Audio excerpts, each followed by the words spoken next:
ज़िंदगी का इतना बड़ा फ़ैसला लेने से पहले मैंने एक बार नहीं सोचा मेरे पीछे कितनी ज़िंदगी बर्बाद हो जाएगी और उसके साथ साथ मेरी ज़िंदगी नर्क बन जाएगी।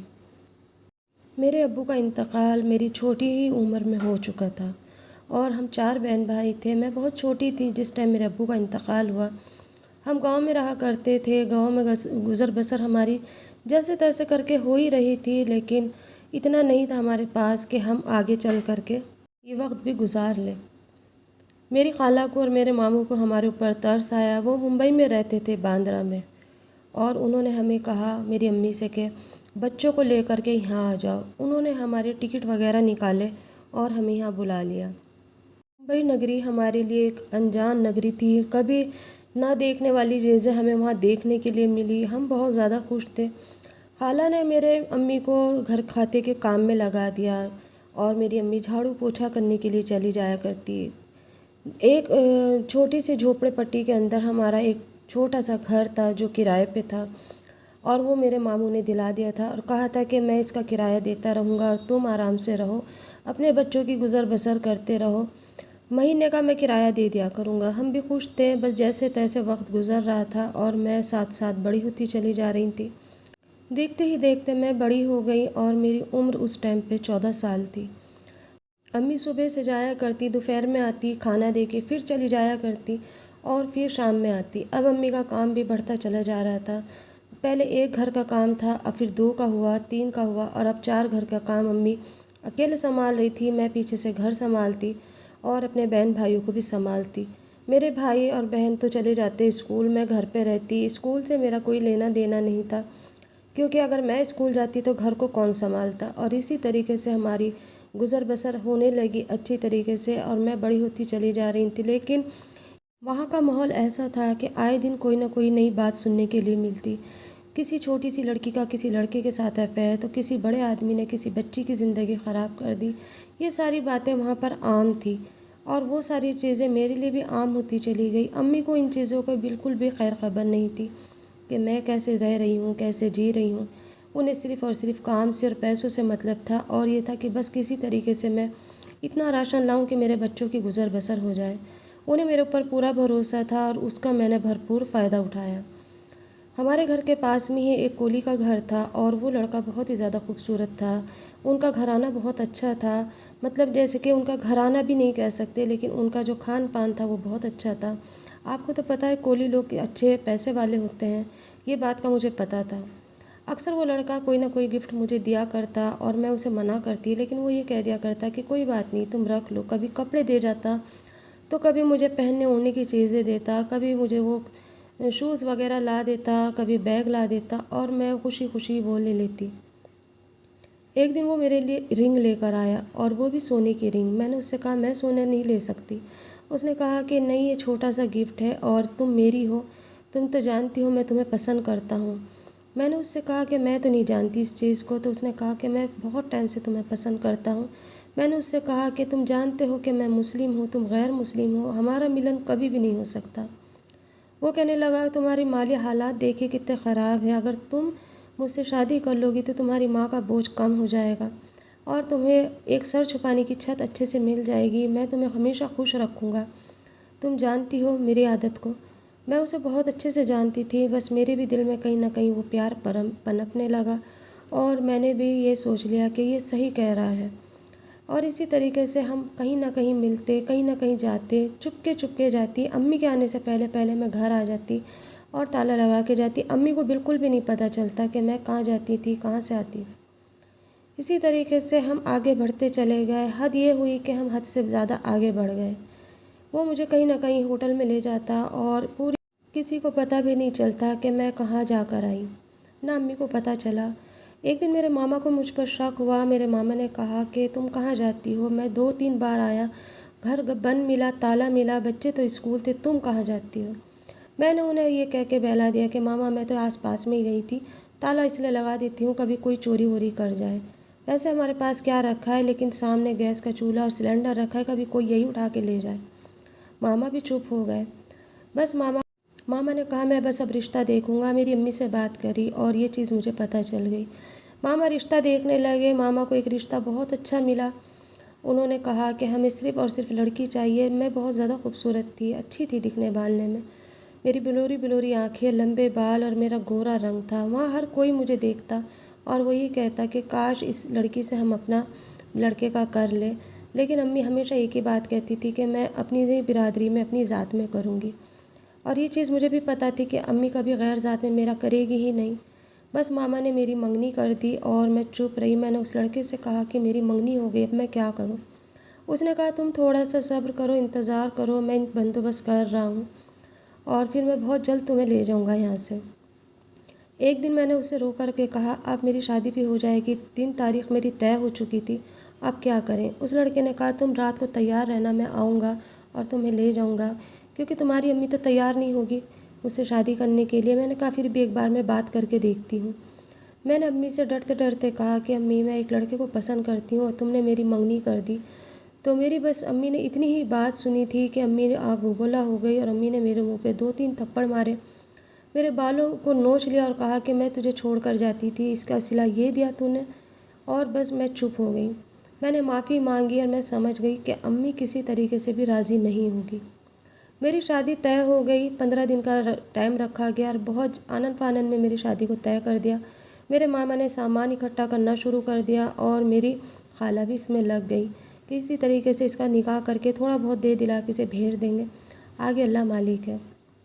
मैंने उस लड़के से कहा, उस लड़के ने कहा कि ऐसे बात नहीं बनेगी, तुम रात को तैयार रहना, मैं आऊँगा और फिर तुम साथ में मेरे चलना, लेकिन ये याद रखना फिर कभी मुड़ के पीछे नहीं देखना है। अगर पक्की हो तो ठीक है, वरना कोई बात नहीं। मुझे उस लड़के की बात का यकीन था कि वो मुझे बहुत अच्छे से रखेगा, क्योंकि वो मेरा बहुत ख्याल रखा करता था और उसकी फैमिली भी मुझे पसंद करा करती थी। अक्सर उसकी माँ ये कहती कि तू कोली ज़ात में होती तो मैं तुझे अपनी बहू बना लेती, पर क्या करूँ कि तू गैर ज़ात में है और मैं ला भी नहीं सकती तुझे। वो मुझे बहुत प्यार करा करती, अक्सर वो कुछ ना कुछ पकाती तो मुझे ज़रूर देती। उनके हाथ का मच्छी का सालन, झींगे का सालन मुझे बहुत अच्छा लगा करता था और मैं पूरा पूरा दिन भी उनके घर गुजार दिया करती थी। तो मैं बेफ़िक्र थी कि वो मुझे बहुत अच्छे से रखेंगी। बस जैसे तैसे शाम हुई, मैं घबरा रही थी। मैंने 2 जोड़ी कपड़े लिए, पर अभी तक मैं फ़ैसला नहीं कर पा रही थी मैं क्या करूं, जाऊं ना जाऊं। पीछे अपनी अम्मी को देखती, बहन भाइयों को देखती तो मुझे दुख होता कि मेरे जाने के बाद इनका क्या होगा। लेकिन फिर मैंने ये सोचा कि मेरा बोझ अम्मी कहाँ तक उठाएगी, मेरी शादी करेगी, इससे अच्छा मेरी छोटी बहन की कर देगी। रिश्ते तो आते जाते रहते हैं।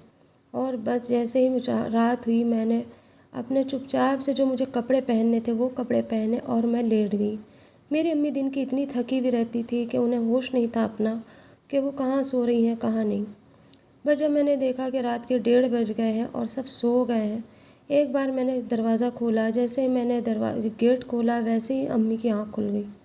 मैं डर के सहम के फिर लेट गई। अम्मी ने पूछा कहाँ जा रही हूँ? मैंने कहा वॉशरूम जा रही थी। वो कहने लगी रुक जाओ, मैं चल रही हूँ साथ में। उन्होंने मुझे वॉशरूम कराया और इसी बहाने से फिर अंदर ले आई, कड़ी लगाई और फिर मैं लेट गई। इस बार अम्मी की आँख इतनी गहरी लगी कि मैं चुपचाप से घर से निकल कर उस लड़के के साथ चली गई। वो बाहर ही मेरा इंतज़ार कर रहा था और वो मुझे वहाँ से ले कर के दूसरे शहर पहुँच गया, मुंबई से भी आगे, ताकि कोई हमारा अता पता ही ना निकाल सके। उसके घर वालों को पता था और उसके घर वाले जानते थे कि ये कदम उठाने वाला है, लेकिन मेरे घर वालों को किसी को नहीं पता था कि मेरा किसके साथ क्या था। बस मैंने अम्मी से थोड़ा सा जिक्र करा था। खैर जैसे तैसे हमारे वहाँ पर दिन अच्छे गुजरे। मुंबई से निकल करके मैं दूसरे शहर गई थी और वो दुनिया मेरे लिए एक फ़िल्मी दुनिया जैसी थी। वो दिखने वाले में बहुत खूबसूरत था। वो मेरा हर चीज़ का ध्यान रख रहा था, मुझे कपड़े दिला रहा था, खिलाना पिलाना, होटल में घुमाना। उसके पास पैसा अच्छा था तो मैं भी उसके साथ बहुत खुश थी। ना तो मुझे माँ की याद आई, ना बाप की, ना बहन भाइयों की, किसी की याद नहीं आई और मैं उसके साथ वहाँ पर घूमती रही। जब मैं वहाँ पर से उसने 15 दिन गुजर गए तो उसने मुझे कहा कि चलो अब घर चलते हैं, देखते हैं क्या हाल है।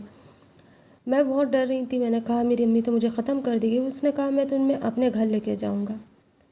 बस फिर तो क्या था, वो मुझे अपने घर ले गया। जैसे ही मैं उसके घर गई मैंने सोचा मेरा उसकी माँ स्वागत करेगी, क्योंकि वो तो मुझे प्यार करती थी। लेकिन जैसे ही उसकी माँ ने मुझे देखा, देखते ही उसकी माँ ने सबसे पहले मेरे मुंह पे एक थप्पड़ मारा, मेरे बाल नोचे और मुझे धक्का दे दिया और कहा कि गैर मुस्लिम को मैं अपनी बहू बना ही नहीं सकती, तुम कैसे लेकर आया। उसने कहा कि ये अब मुस्लिम नहीं रही, मैंने इसे अपनी तरीके से जैसे हमारे कास्ट में होता है शादी करी है और अपनाया है। उसकी माँ ने फिर भी ये कहा कि मैं इसे नहीं लूँगी, और जैसे तैसे उसने अपनी माँ को मनाया और मुझे अंदर ले गया। लेकिन मेरे हाथ का खाना, मेरी हर चीज़ से उसकी माँ को एक एलर्जी हो गई, और हर बात को वो मुझे रोकने टोकने लगी, यहाँ तक कि वो मुझे किचन में भी नहीं जाने देती। मेरा खाना मुझे बाहर दिया जाता है। मुंबई में अक्सर आपने देखा होगा घर के बाहर ऑटो जैसा रहता है, और वहाँ मुझे बिठा दिया करती। जब मेरे हस्बैंड आया करते तो वो मुझे अंदर लेती और कहती कि तुमने ये गलती करी है, इसकी सज़ा इसे मिलती रहेगी। मेरा कपड़े, मेरा खाना, मेरा सब कुछ अलग था, मेरे बर्तन अलग थे। जबकि मैंने धर्म परिवर्तन कर लिया था, मैं उनके धर्म में चली गई थी। दिल ना चाहते हुए भी मुझे ये सब कुछ करना पड़ा। देखते ही देखते वक्त गुजर गया और मेरा पहल का बेटा हुआ। लेकिन मैं उसके बाद भी उनके अंदर कोई ऐसा कुछ ख़ास बदलाव नहीं आया। जैसे पहले थे वैसे ही अब रहे। अम्मी मेरे पास थी, अक्सर मेरी अम्मी के टकराव हुआ करता, लेकिन अम्मी मुझे देखती नहीं और बस नज़रें नीचे मैं झुका करके आ जाती। लेकिन अम्मी ने मुझे कभी ये नहीं कहा कि तूने ये इतना बड़ा कदम क्यों उठाया और क्यों तू घर से गई। बस उनकी आँख में एक सवाल था जो मैं देखती और मेरी नज़रें झुक जाती, और मैं उनका सामना ही नहीं कर पाई। और फिर उसके बाद ऐसे ही वक्त गुज़रता चला गया। फिर मेरी एक बेटी हुई, फिर मेरा एक बेटा हुआ, 2 बेटे और एक बेटी की माँ बन गई। मेरे हस्बैंड को पीने की आदत बहुत थी। शुरू से ही मैंने उन्हें देखा था, जब से मैं शादी करके गई थी। वो अक्सर नशा करके आते। अगर मैं कभी कुछ कहती तो वो मुझे बहुत मारते। यहाँ इतना मारते कि मेरा मुंह सुजा देते, कभी मेरे बाल नोच लेते, कभी मेरी आँख पे निशान। कहीं ना कहीं हमेशा मेरे चेहरे पे एक निशान रहता, जो ये गवाही देता कि मैं रात पीटी थी। मेरे चेहरे के ऊपर कभी शराब की कुल्ली करते तो कभी सालन फेंक देते। इसी तरीके से मेरा वक्त गुजर रहा था कि एक दिन अचानक ही ऊपर वाले ने पता नहीं क्या सोचा था मेरे बारे में, या मैंने उसकी नाफरमानी करी थी। इस वजह से मेरे साथ ये हुआ कि मेरे हस्बैंड का एक्सीडेंट हुआ और उसमें उनकी मौत हो गई। अब मैं क्या करती, मैं घर में जैसे रह रही थी, उसके बाद मेरी सास ने मुझे कहा कि घर से निकलो, अब तुम्हारा यहाँ कोई नहीं है। 2 छोटे बच्चे मेरे पास थे, लेकिन उन्हें मुझ पर बिल्कुल तरस नहीं आया, और उन्होंने कहा मेरे बेटे को तो खा गई हो, अब किसको खाओगी, अब यहाँ से निकल जा। अब मैं कहाँ जाऊँ। मेरे पास कुछ पैसे थे, जो मैंने एक छोटा सा कमरा वहीं पर किराए पे ले लिया। जो ज़िंदगी मेरी अम्मी की थी वही ज़िंदगी मेरी आ गई। मैंने वहाँ पे घर खाते का काम लगा लिया और अपने बच्चों को पाल रही हूँ। लेकिन दुनिया है, दुनिया जीने नहीं देती। आज भी आस पड़ोस के लोग यही कहते हैं, जो माँ के साथ तूने करा वही तेरी किस्मत में था, वही तुझे मिल गया। ना मैं अपने धर्म में हूँ, ना मैं उनके धर्म में हूँ, ना मैं ईद मना सकती हूँ, ना बकरीद मना सकती हूँ, ना मैं दिवाली मना सकती हूँ। ज़िंदगी मेरी एक ऐसी जगह पर आकर रुक गई, जहाँ से मैं कहीं आगे भी नहीं जा सकती, पीछे भी नहीं जा सकती, क्योंकि मेरे बच्चे बड़े हो गए हैं और मेरे बच्चों को सब पता चल गया है कि मैं किस धर्म से थी और मैं किस धर्म में आई हूँ। तो इसीलिए मैं ये चाहती हूँ कि कोई भी बेटी अगर कदम ऐसा उठा रही हो जैसे मैंने उठाया, अपनी ज़िंदगी बर्बाद ना करे और अपने घर में रहे। माँ बाप कभी किसी बच्ची का बुरा नहीं चाहते, देर से ही सही लेकिन मिलता बहुत अच्छा है। सब्र का फल मीठा होता है। हम जैसों को देखो, ना हम इस दुनिया के रहे, ना हम उस दुनिया के।